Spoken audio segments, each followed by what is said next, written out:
joined the Betamax Video Club, rewinding back to our favourite films of the 1980s. My name's Rich Nelson, and tonight I've rented Labyrinth. Watching with me is Deb Tracy. Hi, Deb. How are you? Hello. How you doing? I'm very good. Thank you for bringing this Betamax rental copy of Labyrinth. It's the first time I've ever seen it. But before we go into that, what is so special about Labyrinth for you? Oh my goodness, Rich, where to start? I mean, Labyrinth for me, it means so many things. It's such a weird little confection, 1980s confection. But I think for me, when I first saw it, it was on BBC One on a Sunday afternoon. Just kind of, you're just kind of watching a film in the afternoon, and from the moment it started, I think from the moment I saw it was the CGI owl, and again that was at a time when CGI wasn't that common. I just thought, oh, this is just so cool. And I think the whole film itself, it just has this 1980s, very, very specifically 1980s aesthetic, but not in a sort of tired way, in a really kind of wonderful, sort of fanciful, very flamboyant way. It's dark, it's baroque. I think just David Bowie, that was my first introduction to David Bowie, so we'll get onto him as well.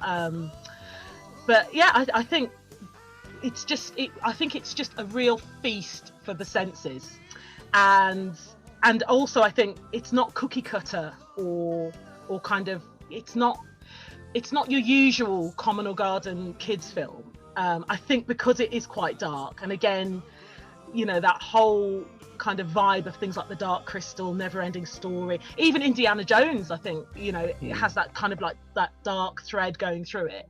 And that is something that just really appealed to me. I just really, really enjoyed that type of film at the time. So yeah, so many things, Rich. You've opened up a whole can of worms there. Good, great.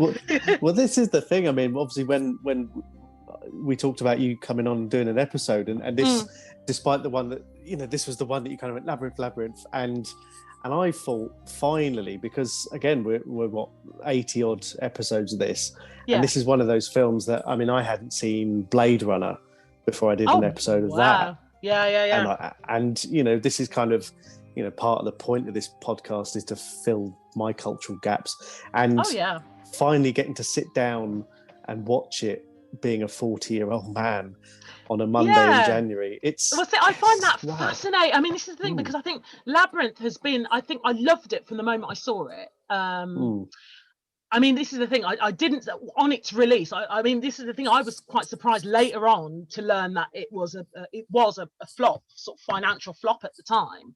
And actually, Jim Henson was quite upset about it, that it just really didn't go down well with cinema going audiences at the time, because I just thought it was really, really cool. And actually over the years, talking to friends and other Labyrinth fans, we just have nothing but sort of unabashed love for it. It's unashamed, just flamboyance and just the fact it's just so fantastic. And I suppose, dare I say it, and I say it in a really affectionate way, it is just really silly as well. Yeah. Yeah, so I'm fascinated to know what you think of it as a 40-year-old man watching it, because I have loved this since I was like about 10. Yeah, well, when I put on Twitter the other day, because I normally do that just as a kind of, this is what I'm watching kind of thing. I do it even when it's a film not for the podcast. Yeah. And I said, I've not seen it before. And it was, and you get the old, what, how have you avoided it? And before we started recording this, I said, this came out the same week as Transformers the movie, the animated one, which to me at the time was the big thing. I was into Transformers and He-Man and all that stuff, Star Wars. And things. That was huge then. It was like a religion then, I think, for young lads. Well, that's the thing, and it's different because looking at it now, I can see why I didn't have any interest in it, because it is goblins and magic and to really simplify it down, it is the sort of stuff that I'd have looked at and gone, what well, yeah. But again, I think it was a trailblazer, because I think now that kind of stuff is actually very, very mainstream and very, very and people really like that. Again, I think again, even the existence of things like Harry Potter. I think, you know, I think again, the popularity of that, it kind of, I think something like Labyrinth is very much kind of the starting point for people to really get an appetite for this kind of fantasy, magical, you know, world building kind of storytelling. I mean, I do think it's ahead of its time. I wonder if maybe it was like released a few years later, if it probably would have, I don't think it would have bombed the way it did, just because I think I don't know, maybe it was ahead of its time, or maybe it was just silly. I don't know. Well, that's the thing. It's like you say, it was in that period where you had Never-Ending Story, The Dark Crystal, and again, I remember seeing the Never-Ending Story, and again, I could do the whole Simpsons joke around the false advertising. All you can eat. Huh! Mr. Simpson, this is the most blatant case of fraudulent advertising since my suit against the film The Never-Ending Story. And, you know, The Dark Crystal, and I never saw that. And then when a couple of years ago they did like a TV series on Netflix, I think, of The Dark Crystal, and everyone loved it. And I was like, what? Okay. Yeah. It's just weird. I think maybe people have sublimated it as well. I think also there's something quite very much kind of in the vein of 1980s films in general, and I don't know if you agree with me, Rich, but don't you think the 1980s as a decade, being a kid, being like, you know, in single figures, a kid in the 90s, it was quite scary. Like there was a lot of scary stuff that we saw, and I think, you know, Labyrinth being a kids film and the stuff that's in it, and even that things like The Dark Crystal and Never-Ending Story, which actually on the TV just the other week, I think now a kids film now wouldn't actually have a lot of the scenes, a lot of the things, a lot of the themes that were in those films that we saw in the 80s. It wouldn't fly today. No, because I mean, you start the decade really with Raiders of the Lost Ark. This is it. You go all the way to, I mean, look at Batman, the 89. I mean, it was a 12. Oh my gosh, but that was so marketed. Oh, fantastic. Though. Oh, absolutely. I mean, this is it. I mean, again, great film. My favorite is Batman Returns. And again, I mean, that is actually my favorite out of those early Batmans. But again, it was like so gothic and so dark and so macabre. But it was a kid's, and I remember watching that. Like, when did that come out? Like, was that summer 92? Like 12? Batman Returns was, that was 92. Yeah. And again, it's like, it's quite dark and scary, and quite, I kind of look back now and I'm like, gosh, you know, I mean, maybe we had much stronger constitutions then, actually. Well, it's all coming out in the wash now, isn't it? They were fine back then. Well, I don't know. Well, this is jury's still out. We don't know. I mean, you know, exactly. It's a bit too soon to call it yet, but we were okay. But I think also as well, I think with the whole VHS boom as well. No, not VHS. Oh no, not VHS. No. The Betamax boom. My bad. Oh gosh, mentioning the enemy. Terrible. But I think again with the whole home video boom, we had like things like, you know, ratings and things like that, you know, and it was kind of. But I think again, because kids could now access anything they wanted to watch really, and I think parents couldn't really get their head around this new technology, so we just, you know, they just kind of let kids get on with it. So I think maybe again we had more of an appetite for watching things that were scarier, you know, kind of. I don't know. I know, because watching now, you know, as with everything on demand, I mean, it's even more the case now. And I mean, my 2-year-old flits from The Wizard of Oz to Superman 2, weirdly, to I mean, she'll watch anything, but it's but even then, I mean, you kind of sit there thinking, shouldn't I be pushing, I don't know, Trolls or Baby Shark or something? But if she wants to watch Wizard of Oz, let her crack on. Well, and I think that's way more interesting than Baby Shark. Good grief! Oh my goodness! But again, I mean, like, no disrespect, but I do think, and again, sort of kids fantasy films, especially at that time, were just more interesting. They were made with the labor of love. We didn't kind of have the CGI or the special effects to fall back on.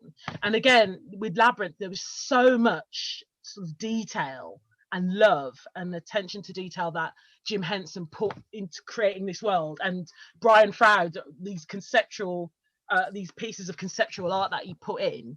You know, again, it's just kind of, it's hard to imagine something like that coming to fruition now. It's almost like you'd see that kind of preparation for like a grand opera or something, like a live a live piece of theatre as opposed to a film now. So I think there's just so much to chew over, about that. I know. And when you think about the people involved in making it, I mean, it was produced or executive produced by George Lucas. Yes. You had Terry Jones doing the screenplay, or at least various drafts of it. And you had Jim Henson at that point. You had. I mean, that's a dream team, really. Exactly. Again, if you were too late for the Muppets, you probably come into Fraggle Rock or anything in between. Yeah, of course. And I think that again, that was kind of, I grew up watching Fraggle Rock and Sesame Street and things like that. And again, I think Labyrinth as well, maybe one of the reasons kind of why it tanked at the box office is because of the name George Lucas, Jim Henson, those names being Terry Jones. People were expecting maybe this kind of like really frivolous, like Muppet show, or maybe they were thinking it was going to be like Muppets Christmas Carol or something. And actually, as much as it is aimed as a kind of light children's film, it is still quite dark, and there are it is uneasy viewing. So I think maybe people just thought, what the bloody hell's this? But and again, like coming at it now, it's and again with Blade Runner and these films that either I missed or I didn't watch fully, and I feel like I can probably appreciate it more now. When I was, say, 6, I mean, I wouldn't have seen this probably till I was 7 or 8 when it was on telly, like yourself. Yeah. When I was 7 or 8, would I have known who David Bowie was? Maybe. Well, I'm interested to know what you think of Bowie in this, because I have lots of thoughts to bring to bear. But again, you being the Labyrinth virgin, I'm going to ask you, what did you think? Honestly, it was strange because it seemed like it was David Bowie doing an impression of David Bowie. And I think at that point, Sarah, you have 13 hours. I mean, it sounds like that. I'm Jareth. We're recording this in January, where I've probably come off today my 2nd or 3rd dozen viewing of The Snowman, and so that will have been what I'll have known Bowie from. Nothing else. It would have been that couple of minutes at the beginning. He was at the beginning of the goodness me. Yeah. Which again, my 2-year-old loves. And if you buy the iTunes version of The Snowman, Bowie's not on it. But it's weird that you kind of see him and you think about how huge a name he was. And it's been 5 years since he's died? He still is. And the anniversary's coming up this week, actually. Oh, yeah. I think a year before this, he turned down the role of Zorin in A View to a Kill. Oh wow, he would have been incredible in that. Well, exactly. Oh my gosh, I think that is my favourite Bond film, actually. And again, don't get me started on Grace Jones. I am wearing a Grace Jones t-shirt. This was meant to be. It was. Oh my goodness, like how incredible that. Do you know what? That would have been too exciting because I love Christopher Walken in that. That would if David Bowie and Grace Jones had been in a Bond film together, it would have pushed me over the edge. So it's probably for the best. I wouldn't have been able to cope with that. But that's the thing. I mean, we're at that time and we can look at these things now and go, yes. I mean, A View to Kill, I loved it and still do. And it turned out weirdly, it's kind of aged better now than it did at the time. And yet you can kind of think now, look at this Bowie. It's strange because yes, it's David Bowie playing a Goblin King. I mean, that enough for 6-7-year-old me would have gone, oh right, turn off. Get my He-Man toys out. But watching it, it's so, I won't say weird because yes, it's weird, but you can't take your eyes off him. No. And he's so captivating in that weird, he's sitting there going, but it's amazing. He's really intense, but I mean, but he's not. I'm evil. There's something extremely likable about his screen presence in this. And I am going to add to the mix. I'm going to put, it's the elephant in the room. I am going to put there the fact that David Bowie himself was just very appealing in this film. Like a lot of women watching this film, and quite a few guys as well, like seeing David Bowie and actually being really attracted to him, and actually kind of thinking, oh wow, like because he's so androgynous and so kind of sort of gender fluid in this. But as you say, there's something very compelling, very intense, but also very, very likable and naturally very cool. So for all of the kind of, thinking it's, kind of thinking, oh, it is such an odd little film, but I think there's something just so appealing about him. And of course, I have to mention the cod piece, because people always go on about it.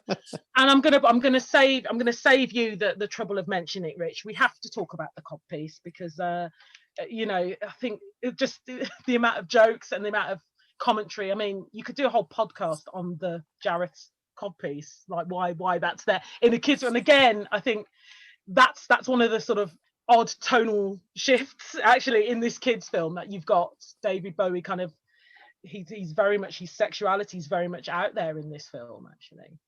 And that there are a couple of close-ups, I think, further down where, it's virtually, that takes up half the screen. Oh yeah. And I wonder if people of a certain age at the time they'd have seen this would have kind of gone, wow, like there would be a whole awakening. Well, there is. A lot of people have said, have documented that Labyrinth was a sexual awakening for them. I think I was probably one of them as well. I mean, to this day, I do have a soft spot for men in eyeliner. I really do. Like, and I lay that solely at David Bowie's door in Labyrinth, just thinking, oh, he's appealing. And I think it's testimony to Bowie that, there were other rock stars that they considered. They considered Freddie Mercury, Sting, and I think they would have been great. But again, I think David Bowie is probably the only artist that I could think of who could wear that costume with that wig, with that makeup, and absolutely be believable and maintain that real air of being sort of very regal as well, without it kind of descending into either being panto villain, haha, I'm so evil, or just like, what the bloody hell's this? You just look ridiculous. I want my brother back, please, if it's all the same. What's said is said. But I didn't mean it. Oh, you didn't? Please, where is he? You know very well where he is. So you've just said Freddie Mercury. I'd just be imagining him in the white trousers and the yellow jacket. Yeah.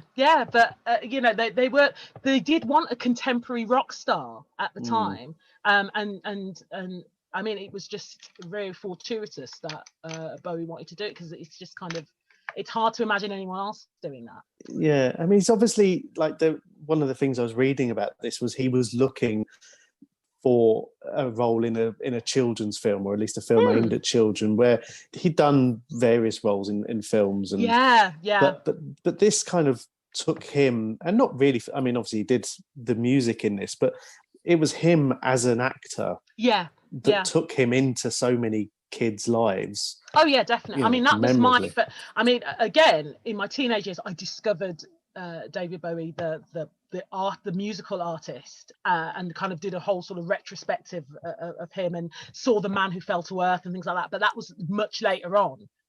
But my first introduction to the Colossus that was David Bowie was Labyrinth, and I think what an introduction. And I know a lot of sort of David Bowie super fans sort of say, oh well, it wasn't his best music and it probably wasn't his best work, but I don't care.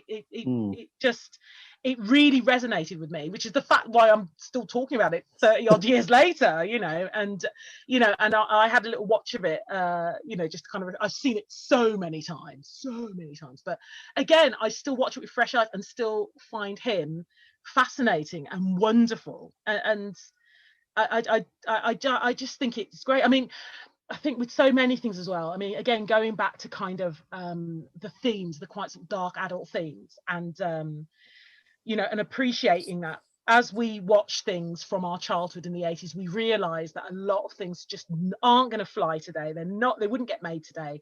And there is no way on this good and green earth that they would cast a film where there's a 40-year-old man who's got the hots for a 15-year-old girl, and that just wouldn't be a complete non-starter now. It was the 80s. It was the 80s, and this is it. And I realised that myself. I think if Labyrinth was made today and I was being introduced to it, I would get my auntie head on and I'd be like, what is this? Like, I would be very much disapproving of that. But again, the brilliance that is David Bowie. He's brilliant with Jennifer Connelly, and I think it could have, even then, I mean, obviously even then it could have been like, you know, but because he is, I think probably he's androgyny, and again he's appealing, but he's so unusual and so gender fluid. I think there's a sort of safeness about him and a familiarity. So it's very much kind of, you know, we have that awkwardness of adolescence and kind of, you know, and a bit of an awakening and stuff like that. But again, it's something that's very safe and not menacing in any way. I mean, this is the thing. It's still kind of, it grates on me slightly, the ballroom scene, and that actually was my favourite scene. The 10-year-old me was all over that, because again, it had ball gowns and stuff like that. But now again, sort of knowing, I'm like the age now that Bowie was when he made this film, and slow dancing with a minor it doesn't look great with my 2021 eyes. but we'll just park it there and we'll just appreciate it for what it is. Yes, otherwise we'd have to go back and recast everything. Oh gosh, I mean, this is the weird thing is in how, and someone suggested this film works in partnership with Top Gun in a really weird way, because this came out the same year as Top Gun, and in the sequel to Top Gun, Tom Cruise is apparently in a relationship with Jennifer Connelly, who was referred to in the first film as like the Admiral's daughter or something like that. And from this, we know that she was 15, and Tom Cruise would have been presumably in his early 20s. Wow. So I mean, if you're going to boil down to that degree, then Hollywood. Yes. Why don't they think these things through? Because someone on Twitter with 8 numbers in their name found it inoffensive. Well, yeah, that's it. Oh gosh, don't say that, Rich, because we'll never hear the end of it. But there we go. But when you think about Bowie's character, Jared the Goblin King, he is, for want of a better word, a child catcher in the tradition of so many films. Of course, I mean, he takes a baby. I mean, that's like, I mean, that's breaking a Hollywood rule right there. Like, let's take a baby and stick it in the middle of a whole bunch of goblins. The baby's amazing though. Brian Froud's son, and that baby was deliberate. I mean, and actually it was a really interesting and quite spooky actually. Brian Froud did all this conceptual art where he drew, he created these wonderful paintings showing a baby in the midst of all these goblins, these fantastical beasts, and then his son was conceived, and the baby that he drew looks just like Toby Froud. So yeah, that's quite, I think that's quite a quirky thing, isn't it? That he sort of visualized his own son before he was even made. So and it helps as well. The baby's name is in the film is Toby. Well, yeah, but they used Brian Froud because he wouldn't be scared of the goblins. Yeah, but again, it is. Jared is a child catcher. I mean, if we are just going to write it in very dry terms, he takes a baby. I suppose though, like, you know, and I'm in a weird position where my youngest brother is 13 years younger than me, and so when I would have been 15, that age gap is probably quite similar between Sarah and Toby. And I mean, I don't ever remember wishing that someone would come and take him away. If he was crying, my mum and dad would go out. But it's very strange to kind of think that, like, this is the whole thing about babysitting and this, that, and the other. But you do kind of think, oh God, just be quiet, please. Well, this is it though. But I do think, Sarah, the character of Sarah, she's really annoying. She is. And again, I kind of took great pleasure in like all the horrible things that happened to her. She's like, it's not fair. Like, I actually really enjoyed that, because she's actually quite whiny and she's quite silly and child. She's like really young for her age. And she's there. When we start, she's there. She was like one of the world's first cosplayers, wasn't she? She was cosplaying on her own before it became fashionable. Not, kind of. But it's kind of her. Sarah is very young, and I think again it's testament to Jennifer Connelly that the way she plays her, again, she kind of got criticism at the time for being wooden, but I don't think it's that she's wooden. She just did it in a very naturalistic way. I think she's very much, kind of, I think the way Jennifer Connelly plays Sarah kind of begets things like Katniss Everdeen or Hermione. Again, it's a more sort of naturalistic approach. I think in the 80s we were used to kind of know it all smart ass kids. And she doesn't do it like that. She does it in a very naturalistic way. And Sarah is a really annoying character, but you do warm. I warmed to her as the film progressed. But I mean, when she falls down the sort of the tunnel with all the hands, it's like, actually, you got on my nerve because she was just going on and on, wasn't she? Oh yeah, like you just think, oh yeah, go on. Yeah, so. It says a lot about me that I thought, like, yeah, hooray, she's annoying. You kind of have to look at the balance of the film, and when you've got David Bowie turned up to 100 with all his garb, and to be honest, I wonder, someone's probably calculated how much screen time he has. But then you also think that the other huge attraction of this film to a lot of people would be the Muppets. Muppets, everything, the whole Jim Henson workshop going on here. And I guess if she was this larger than life character, if she was, to touch on the film earlier, Chunk from the Goonies or something that huge, then it would have just been too much. Yeah, because I mean, this is the thing. I think, again, I mean, that there are incredible, I mean, Jim Henson, the incredible puppets, incredible creatures created for this film. And they are marvelous. But again, the thing that I always remember about Labyrinth is David Bowie and his codpiece. So again, it's like kind of, this is his film. And as you say, like, if you add up his screen time, a little goes a long way. He just kind of, he steals the whole film. The fact that you've got these amazing creatures from the Jim Henson workshop. But yeah, to this day, we're still going on about Bowie and his tights. Are you suggesting that the codpiece was from the same brain that brought us Elmo? I don't know. It could be. I think it was very calculated. But again, actually, really interesting. Actually, because I like Superman too as well. And again, I do think that there is a thought process that goes into all of these decisions, because the steel codpiece that Christopher Reeve had for the Superman suit in all the Superman films, and again, that was something that was very much a strategic plan. Again, it kind of to make it seem more masculine and more sort of alpha male, and especially in Superman 2, you actually get a close up of it. When they're at the top of you did. No, I'm not. Oh no, that sounds really weird. That's what I've been looking at. But it's just when he's there with Pamela Stevenson's character at the top of the Statue of Liberty, and you get a close up, literally filling the screen. It's like, oh my goodness, and it's something very similar happening with Bowie. So yeah, I do think there was a method in the madness there. I wonder if, and I guess, when you talk, and it's weird, this is probably the first time the guest has brought up Superman as much as I have. And I do love it. And you kind of think about where that goes in terms of, with Superman, there's always the link to, say, action figure or toys and that. We've talked about He-Man and that, He-Man, the big smooth area down there. And I wonder if there was a big line, or if there has been now with all these, you can get an action figure of Jesus and Einstein now, can't you? But I wonder if there was a big thing they were hoping for, a merchandise run. Maybe they were. I mean, the only time I've seen an action figure was literally, we're talking decades later, and it was very much for sort of the fan market, and it was more sort of porcelain. It wasn't like an action figure that kind of like an Action Man or the stuff that we had from Mattel.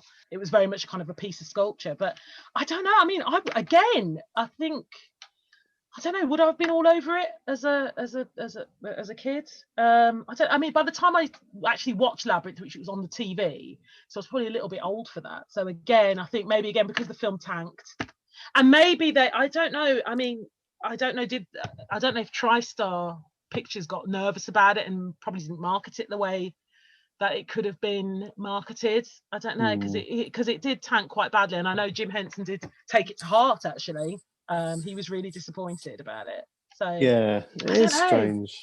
But yeah, I mean, that was the age of merch, wasn't it? I mean, that was definitely the age of merch. I mean, that's the thing I recently, because I'm in a privilege now, I suppose, where I can work from home quite a bit. And of course, I've got telly on in the background. And yesterday I had, there's a Netflix series that I think someone suggested on a previous episode about, I don't know the exact name, but it's about the toys of the era. And they did have, there was a Star Wars one, and there was a Masters of the Universe one as well. It was like the toys that made us or something like that.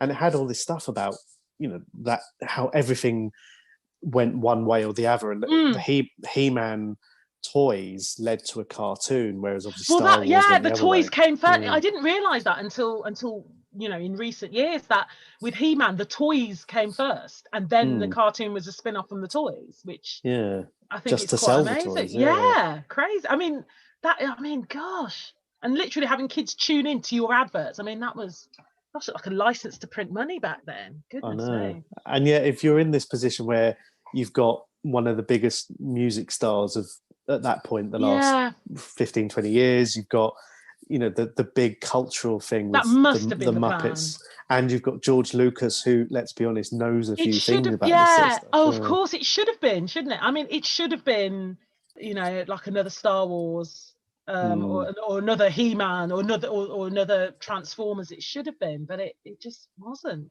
But I don't know,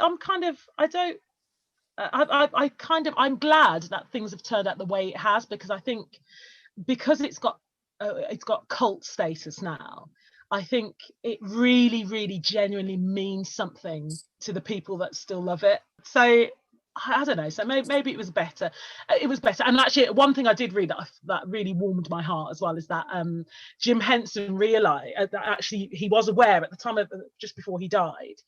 His son Brian Henson said that he actually was aware of how loved Labyrinth was as a film. And that it was growing in cult status, and that there's a genuine affection for the film, because that was his last film, and I suppose it's very disappointing again when you've spent so many decades creating the most incredible art for kids, for families, that your final film hit a bit of a duff note. But I think that's really lovely, actually, that he knew that how much people did love the film, and that it was kind of growing in cult status. So I mean, that's the thing about a lot of the films that done for the podcast, is that they either didn't do very well at the time, or they have been these ones that kind of plod along a little bit for various reasons. Like this is one of those ones that you talk about it on social media and people have a reaction. Oh, absolutely. I mean, when you tweeted that, and literally within 10 minutes of you posting that tweet, someone was like, "You remind me of the Babe," and I didn't go for the whole thing, because that can go on for a long time. I've fallen into that. I've gone down that rabbit hole before. You start it and then you end up quoting the whole bloody song. But again, it's just, if you just say to a bunch of random people, "You remind me of the Babe" at a Comic-Con, and you will get 100 people shout back at you, "What Babe? The Babe with power?" Because again, it just sticks. It just, it really just sticks with people. It's just, it's one of those. It is a classic. It's a classic. I love it. You remind me of the Babe. Babe with the power of voodoo. You do. Remind me of the Babe. And watching things now, like the whole magic dance, where he's basically trying to entertain the child. It's like he's stuck with this, we'll call him a 2-year-old and say, he's stuck with this kid. He's like, "Oh God, I've got to look after him now." Wait, I'm David Bowie and I've got a load of Muppets. Brilliant. And again, I think I mean, it's a great little number. It's great. I mean, it's interspersed with Sarah whining about, "Oh my gosh, is that fair?" But it is just a joy. I mean, this is the thing. I think, I have the original soundtrack, and I really do like all of the songs. And as a musical performer, as a musical theatre performer myself, I actually really do appreciate them as kind of, it's telling the story. I think the film isn't a musical, so I don't know, the songs, the numbers don't really move the plot along. or reveal much about the characters singing them, apart from maybe the ones with the chili downs with the fire is, which everyone hates. That's everyone's least favourite scene. Everyone hates them, and I love it. And again, I love it because, you know, Danny John Jules voices one of the Fireys, as does Charles Organs. I think they're just fantastic. But again, I like that whole scene. I really like the song as well. But that's a part of it that makes it a musical. Yeah, I mean, like you say, some of the rest of it, it's kind of, you know, the music. It's almost it's incidental. Just kind of there. Yeah. Well, this is it, and I mean, as much as I do love Magic Dance, but it is just like a pop. It's almost like we're just going to have a pop video now, and it's here's another sort of 80s cult classic, which again, actually, it was a hit at the time. Moonwalker, Michael Jackson's Moonwalker, which is just, you know, a 90-minute pop video, and again, but with Smooth Criminal in it, and it's like kind of, what is it, and then Smooth Criminal's just in the middle of it, and then you just kind of get on with this kind of plot which doesn't really exist. And again, like Magic Dance, it's just kind of there, and it is a pop video, really, isn't it? But again, I'll forgive it because it is just so entertaining. You know, I'm like Toby, I'm like the baby. I'm just very entertained by this, so it's great. It can carry on. Well, like you say, I mean, it's interspersed with clips of Sarah, and she's into this. And again, you know, we always glossed over the fact that she's gone into this labyrinth to get back to the brother that she wanted to get rid of in the first place. Well, that's the thing. I mean, one thing I will say as a criticism of the film, it's just kind of like the plot. It's not very sort of plot driven. I mean, there are times when you kind of like, oh yeah, she's got to find her brother, hasn't she? Because again, it's kind of, we have these very sumptuously done sequences.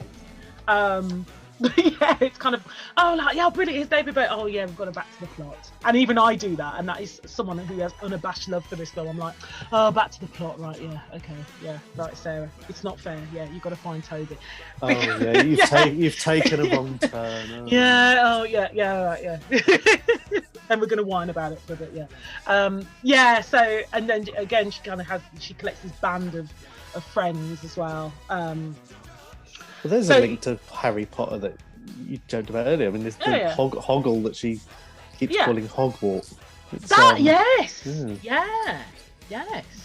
I've never seen any of the Harry Potter films. But I will assume. But this is it. No, there's lots of little links and little nods there. J.K. Rowling won the inaugural, I think there was like a Jim Henson award.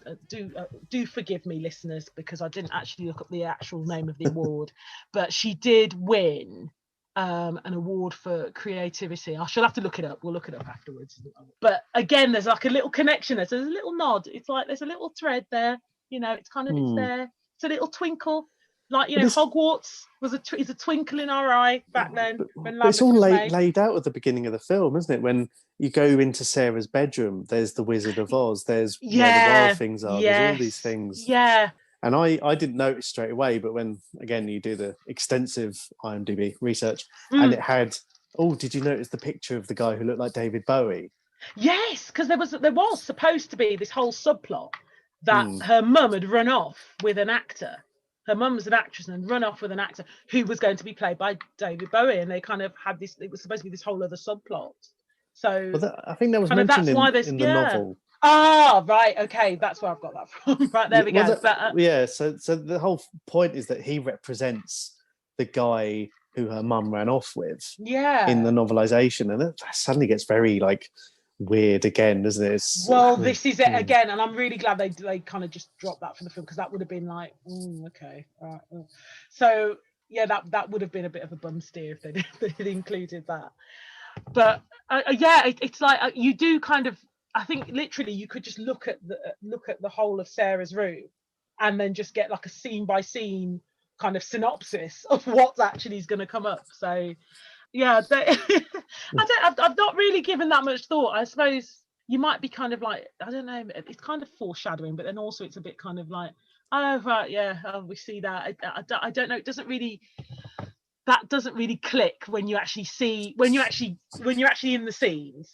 Like, it doesn't really click. Oh yeah, we saw that in Sarah's bedroom. So yeah, I don't know how well that worked as a storytelling device. Because I mean, again, you see, like, and again, having been forced at virtually gunpoint to watch Wizard of Oz several times in the last couple of weeks. You see that kinship of the people that she meets along the way on this voyage and stuff, and how they all get suddenly. I mean, especially Hoggle. Yeah, goes through so many. He flips sides so many. He does, times. doesn't he? Well, this is it. It's kind of. I mean, Hoggle is.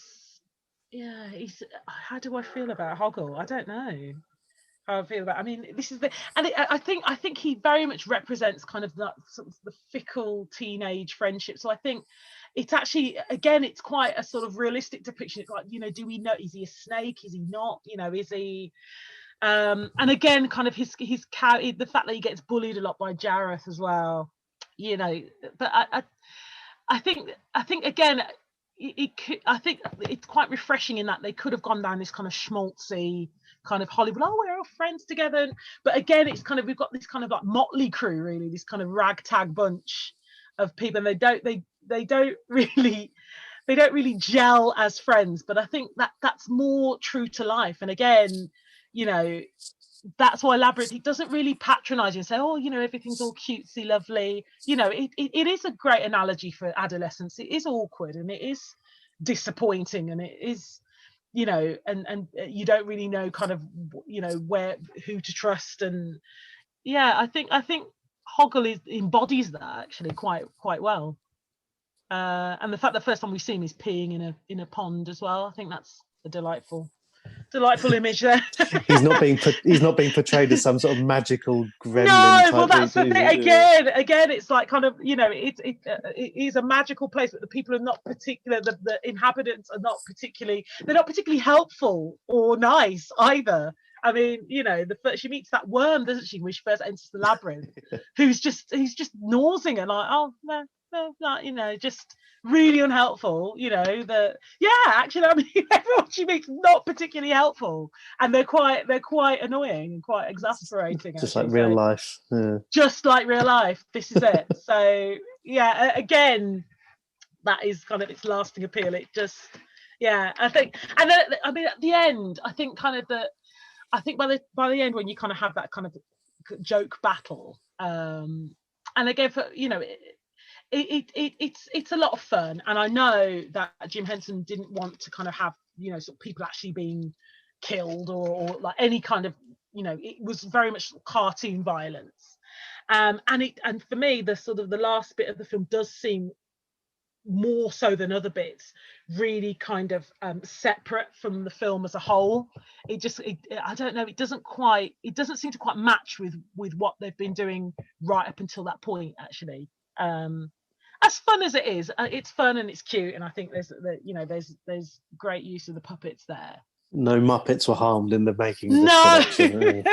No, but again, it's kind of it's kind of like silly and slapstick, and I don't know. I think they could have stuck with it just kind of being a bit dark and a bit moody, really. But then again, I mean, it's not often you get, and I guess being of the generation we are, and growing up and seeing a goblin played by Kenny Baker, apparently, firing a machine gun at Jennifer Connelly. I mean, that's the thing. Yeah, that's a bit social realism there. Like all of a sudden, it's like we have this like silly battle where people are being knocked off like, using lances, and then all of a sudden he's got some kind of Tech 9 on his head, and like he's packing some heat, and it's like, what? That's a bit. He's brought out some Terminators. This is it. It's kind of, oh wow. So that kind of was a little bit jarring. But it was, again, it was weird. Like watching it, you're sitting there going, again, that there's no huge peril as such. I mean, this isn't. And one of the things, when they go into the Goblin City and when they go into this set, where this battle takes place, and I kind of wrote down, it looks like something out of Game of Thrones. That's kind of, was it Croatia? I think they filmed that part. And at least the location or the set was decorated in a way that looked like that. So you kind of feel like, obviously with the benefit of watching it now, you kind of think, oh, I wonder if what they're going to kill off a main character or something, or do something ridiculous. But you kind of think like, no, they're probably not. No, but it was fun. Well, yeah, it was. And of course the you know, that iconic final scene where Sarah just basically tells Jareth to do one. But this is the thing, and again, like, this is just, I mean, I've just done, this is just my own personal research, which means basically I've just pulled this out of my bum, you know, it doesn't really mean anything, but my own personal research, everyone that I've had a conversation about, like, don't you think it's like actually quite a sweet deal, like actually, would you like to stay here and be Queen of the Goblins with David Bowie, who's literally going to give you everything you want and do everything you say, or are you just going to go back and like carry on babysitting and get ordered about by your hideously dressed stepmom? And everyone's like, I'd pick David Bowie, and I would too. It's like, I mean, it's great. It is like really triumphant. She's like, you have no power over me, but it's like, actually, it sounds like a pretty sweet deal to stay with you, Jareth. Actually, it's like a kind of Back to the Future kind of thing, isn't it? It is. You got to choose, make the decision. I would have quite liked. Well, this is it. I would have. It would have been brilliant if there was like an alternate ending. Yeah, so this is it. Again, it says a lot about me. Like, I don't know. Do I want to go and live the rock star life with Jareth, or shall I go back to my live action role plays on my own? I mean, the whole thing about that, and it's easy to look at now with that benefit of, you know, this is now 2021. First time I've said it, I think. And you're looking at it and you think about how you can take that conversation between Sarah and Jared, this, I call it a confrontation at the end, where he's saying, fear me, love me, am I being, you know, am I generous? That's really intense. And again, I think that really struck me, you know, as an adolescent girl, it's like, oh yeah, like that sounds fabulous. Yeah, it's very like intense, isn't it? It's like a teenage relationship, isn't it? It is. It's very, I mean, it's quite unrealistic and quite fantastical, but it is like, oh my goodness, like, oh, like, and I think again, that is kind of where the crush on David Bowie started. They're like, yeah, sounds like a sweet deal. Yeah, like, definitely, Jareth. Hello. I don't know. Who's that boy you're talking to at that party? Ooh. Well, this is it. Well, yeah, exactly. I mean, that seems so much more exciting than like, yeah. Well, I mean, well, back then, yeah, exactly. It was just kind of to like talk to people. I mean, now, you know, what do teenagers do? They have Snapchat and stuff, like give us your snap and stuff. So I suppose, yeah, I don't know. I don't know if Jareth's approach would work on a teenage girl in 2021, but how do you do, fellow kids? I have reordered time. I have turned the world upside down, and I have done it all for you. I am exhausted from living up to your expectations. Isn't that generous? This is it. It worked on me. Did it for me, definitely. You know. It'd be like, let's say, being a 40-year-old guy, he'd turn up in like Nike Air trainers and skinny jeans. Like proper midlife crisis. This is it. Oh my gosh, Mutton Man. Yeah, yeah. I don't know. Yeah, but again, I think, I think with our 21st century, 2021 hats on, yeah, it wouldn't be able to fly. And again, it just would be like, oh no, thank you. Yeah, it would be gross, wouldn't it? Yeah. So yeah, but what's really weird, you know, it's funny how again, you know, you were saying that how, you know, we do kind of connect dots with things that we've watched at this time, and I think I love Labyrinth for the same reasons I absolutely adore The Long Good Friday, and you couldn't get two more different films. But bear with me now. This time I know where I'm going with this. Okay. And it's because I think both of them are a snapshot of a very specific time in the 80s. Both of them are very much a product of their time. I think The Long Good Friday is literally about London in 1980 at that time. It's very much kind of, you know, it's kind of set in that time, and it very much, you kind of have to admire it and enjoy it in the context of what the world was at that time. And the same thing with Labyrinth. I think you have to enjoy it once you start, the thing is, you know, I feel like I've betrayed Labyrinth a bit, because I've kind of criticized it a little bit, and I just want the listeners to know how much I love this film. I really do. I think it is. But again, but once you start, start, this is it, yeah. And just like any fairy tales are dark. They are, all the grim fairy tales. They are quite dark, and Labyrinth, you know, is very true to that. And again, once you start analysing it with your adult head, you realise, oh no, like this is, it can actually make you think, oh no, this is, oh no, I really don't want to go there. So I think I am actually, I'm gonna like not analyse it too much with my 2021 head. In my head, when I watch Labyrinth, and when I enjoy it, when I talk about it, I'm the 11-year-old Deb. I'm not no older than 11, and I'm just appreciating it for what it is.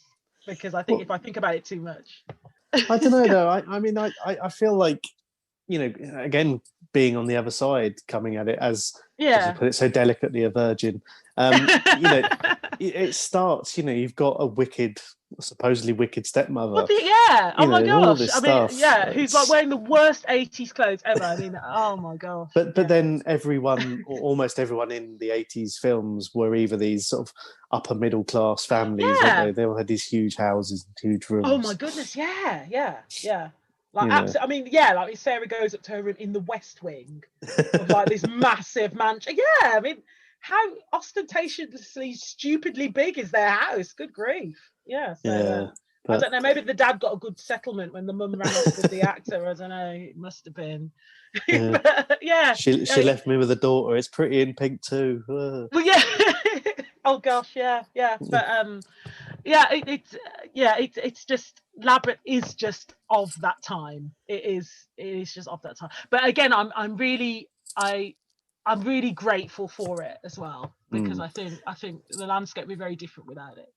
But I mean, the bit where they're in the staircase towards the end when she gets into the castle, I mean, that is like watching Inception with this stair up and the gravity and the up and down. You're kind of thinking, you know, you're actually, you know, even I'm sitting there watching it now going, God, how's she going to? It's incredibly well done. I mean, this is it. It's incredibly well done as well. I mean, like, you know, bearing in mind, this is like 1985, 1986 when they were making this, and the fact that we're kind of watching it, and I mean, it is quite amazing the way it's done.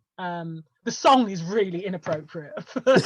Again, can we just take about this? Let's not sing about a middle-aged man being within you to a teenage girl. Let's park that to one side. However, again, you know, I think it's a real mind bender actually of a scene. And again, I think it's quite courageous to include a scene like that's why. I mean, the battle that had happened beforehand, I kind of, as much as I love it and I think it's great and it was such fun, I kind of would have preferred to just go straight to that face-off, because that seems very much more in keeping with everything that Sarah's had to go throughout the film. So you did, and how it was done as well. It was quite remarkable, I think. And it looks really good today as well, which I think is just great bit of filmmaking there.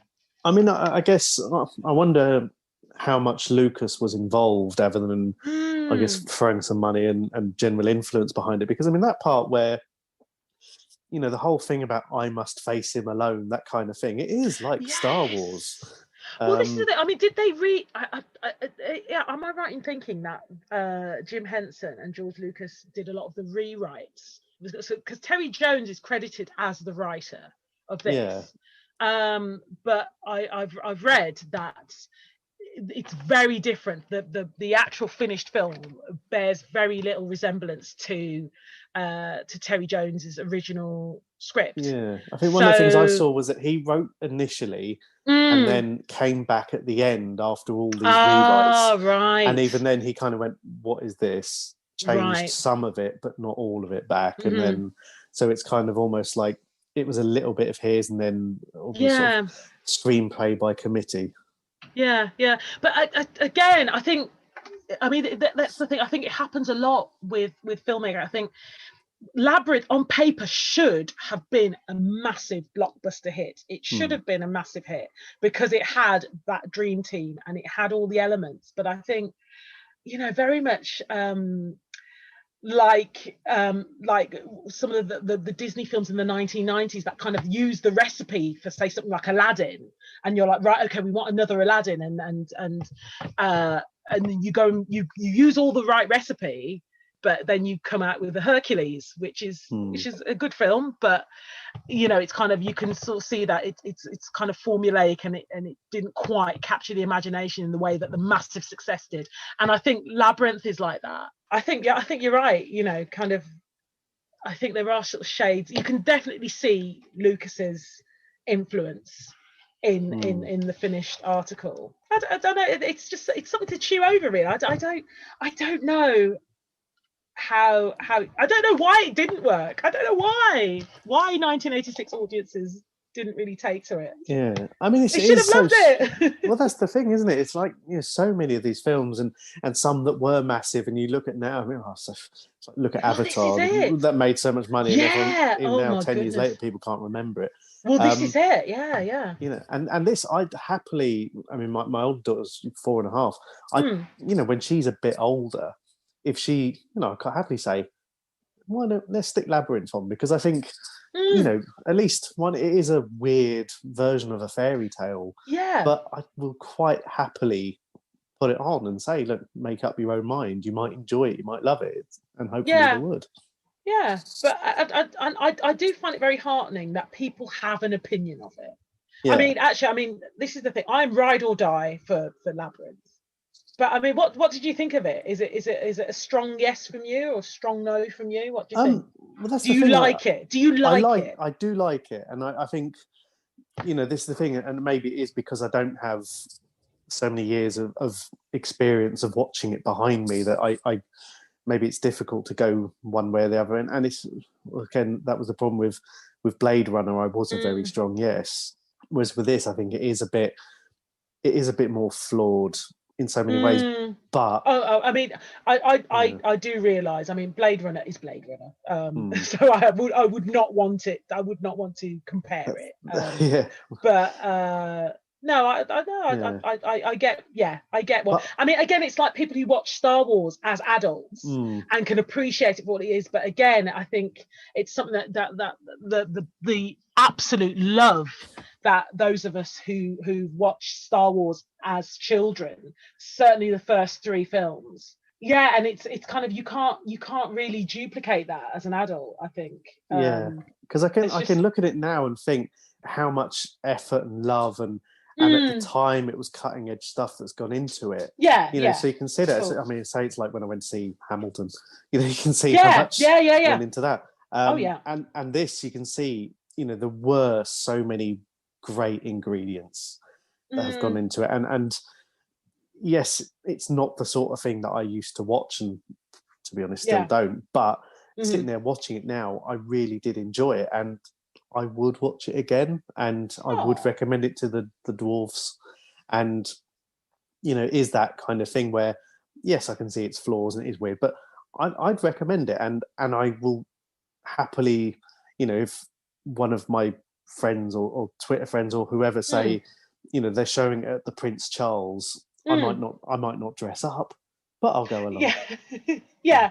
Oh no, you'll have a lot of fun. I mean, I've been to a number of these Labyrinth nights, and they're great. They are fabulous. Yeah. Did you dress up? I didn't know, but I did enjoy it immensely. But actually, I wouldn't mind going to. They do a masquerade. Well, obviously not when there's an international pandemic. But I am told in ordinary years, I know that there's they do the masquerade ball which is based on the scene, on the dream sequence in LA, and I would love to go to that. Actually, that would be right up my alley. I mean, a ball gown. If there's a ball gown to be worn, I mean, when do we get to wear ball gowns? Really? When do we get to wear cod pieces? This is it, so I think that is right up my alley. So that's definitely one that I want to do. But no, I'm not really a cosplayer, but I would get dressed up for that. Definitely. For this. Yeah, definitely. Definitely. Oh. And you know what? I mean, again, luckily in the last year with so little else to do, I have binged on Spotify all this stuff, and I'm definitely going to have a go through this soundtrack and. Oh, please do. Please do. It's brilliant. It's brilliant. And actually, Shaka Khan even, my I love Shaka Khan. And again, I even said it like Shaka Khan. I even said it like that. Yeah, and she is providing backing vocals on Underground on the track there. So there we go. A little bit of pop. Yeah, so she wasn't there. So Bowie wasn't the only pop royalty there. So yeah, absolutely, it's just absolutely superb. Brilliant. Oh, brilliant. Oh, well, that was Labyrinth. Let's rewind it because, let's be honest, I'll probably watch it again soon. Yay! And thank you for bringing your copy. Now, Deb, where can people find you, and what can they expect from you on social media and beyond? Oh, well, there we go. Well, you can expect a lot of wonderful kind of 80s reminiscing. You can expect a lot of singing and dancing and general frivolity. So do follow me on Twitter and follow me on Insta. Deborah Tracy, which is a nice, easy handle to remember. So please do give me a follow. And we'll give plenty of links in the show notes. And now, as we discussed off air, this came out the same week as Transformers the movie, so it's in early December 1986. The number one song when that came out was The Final Countdown by Europe. It does seem weird, though, if we're talking about a film that David Bowie's in, and we're not going to play out the podcast with a David Bowie song, especially from this film. Oh, yeah. Yeah, I think we should do that, shouldn't we? We have to, absolutely. Yeah. Oh, let's do that then. Oh, it's my podcast, I can do what I want. And I'm sure I played The Final Countdown at the end of Transformers episode anyway. So. Well, yeah, exactly. No, brilliant. Yeah.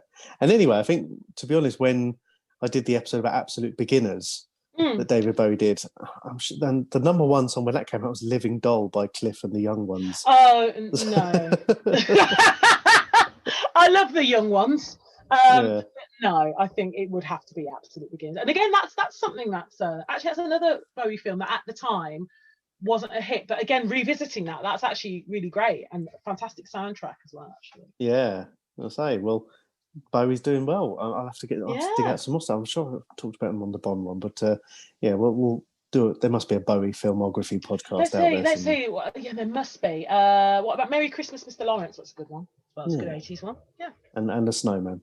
Of course. How could I forget? I actually had clean forgot about that he does the intro to The Snowman. Yeah. I have to watch that now. Oh my goodness. Like, what? That was brilliant. Yeah, exactly. When you'd watch The Snowman at school and they'd wheel the massive telly out, wheel it out of its cupboard, clunk, clunk, clunk, stick the video in, and we'd watch The Snowman as a whole school, the entire school watching this little screen. I think that the telly being rolled in has become as much of a part of the podcast my goodness, as playing the number one song. I think this is about fantastic. The 8th or 9th time it's come up now. It's fantastic. Yeah, definitely. The TV being and the fact that the video player was like under lock and key, like in a little safe. Under the TV. Yeah, but no, the TV it was its own separate entity really, because we saw the TV being rolled out. It's like yay! It's like the robot from Rocky IV. Yeah, Paulie's robot. It was. Oh, brilliant, fantastic. Great days. I know, great days. Anyways, Deb, thank you very much. Cheers, mate. In the underground, a land so green, a crystal moon. It's only forever, not long at all. Lost and lonely, that's underground.